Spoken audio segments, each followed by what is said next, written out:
President Bush is in India right now, visiting the world's largest democracy, 1 billion people strong, a country emerging as an economic powerhouse.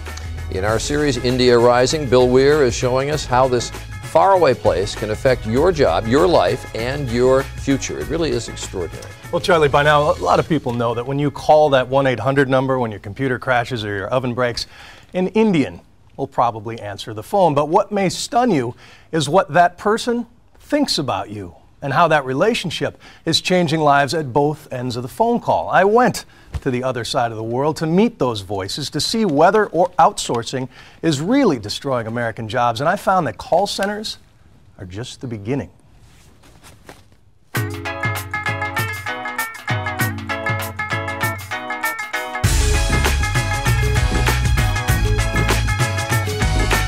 I rode out of Delhi through the choking, honking masses of auto rickshaws and sacred cows, past the shiny malls and shantytown slums, and in the middle of a dusty, booming office park, I found America's switchboard, back office to the world.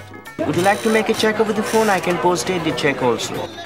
For a starting salary of around $2 an hour, upwardly mobile Indians spend their nights answering questions from confused appliance owners in Kansas and Wisconsin. What the Americans don't hear is the curses back. There's a common practice to put the phone on mute and curse people right back. One Night at the Call Center is a runaway bestseller in India. In it, novelist Chetan Bhagat exposes the frustrations of this job, and his research revealed an interesting training method. At one call center, they teach new hires that 35 equals 10.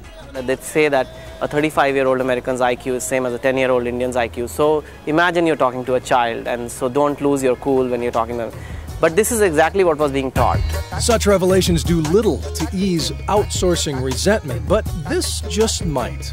A new study finds that India is not siphoning millions of American jobs after all. In fact, the U.S. tech sector has grown by 17% since the practice took off. The numbers of jobs going to India for purely outsourcing reasons is quite small, and that the U.S. firms that are doing it are getting stronger, more competitive, more able to hire more people. And experts believe that by dialing India, you're not only making American companies stronger, you're making the world safer. A few years ago, India and Pakistan were on the brink of nuclear war. The Indian business community, particularly the high-tech community, came to the leaders in New Delhi and said, excuse us,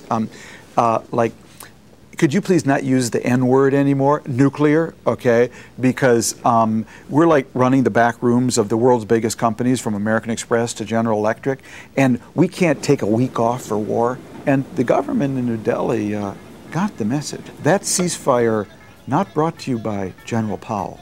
That ceasefire brought to you by General Electric.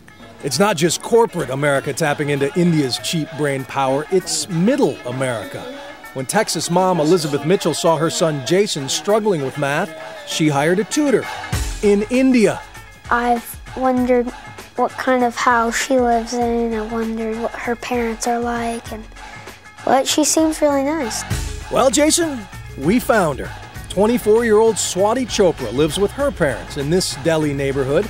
Here's the computer she uses to teach you in Plano. And you're right, she is nice. When it comes to teaching American kids, she says she has to be.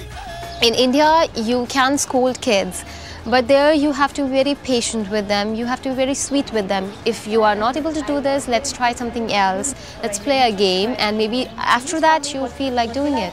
You know, he's actually eager to sit down and get his homework done so that he can go off and play and do other things. While math is now Jason's best subject, Swati has drawn a sobering conclusion from the rest of her students. If you teach a student in India who's in a 7th grade, and you teach a student in US who's in 10th or 9th grade, their level will be same. There's a gap of at least 3 grades between the students. If tutors like Swati can help close that gap, outsourcing our kids' educations may not be so radical. After all, some Americans are outsourcing themselves to India for surgery. I got to the point to where I couldn't do things, functions with the family. The pain was too severe. Insurance wouldn't cover Dennis Berry, and he couldn't afford an operation in his home state of Florida. So he flew to Delhi, where a world-class surgeon replaced both of his hips for $20,000, a savings of $100,000. That includes my airlines, my friends' airlines. It includes the whole package. It's very impressive. We've got to remember, we've been outsourcing goods or services for 70 years in America. And all that time, average American incomes have risen to now be the highest in the world. So if outsourcing's been a bad idea, for 70 years we've been doing it and doing pretty well. And next year, when you call that 1-800 number, somebody in South Africa or Bulgaria will answer the phone as this trend moves its way to the lowest cost areas for English-speaking intelligent workers there. There are winners and losers with globalization. You know, manufacturing jobs when China took off. Plenty of people in the United States can tell you that, but this is the new reality, and there are ways to exploit it to our advantage. We've all gotten used to those 1-800 calls and getting somebody on the other end. And I'm amazed that the hip replacement surgery could be done for 1/6 the cost over there. In Bangalore, they're doing open heart surgeries on infants for less than $2,000 because the grand scale, the size of their base there is so big, they have to streamline the process.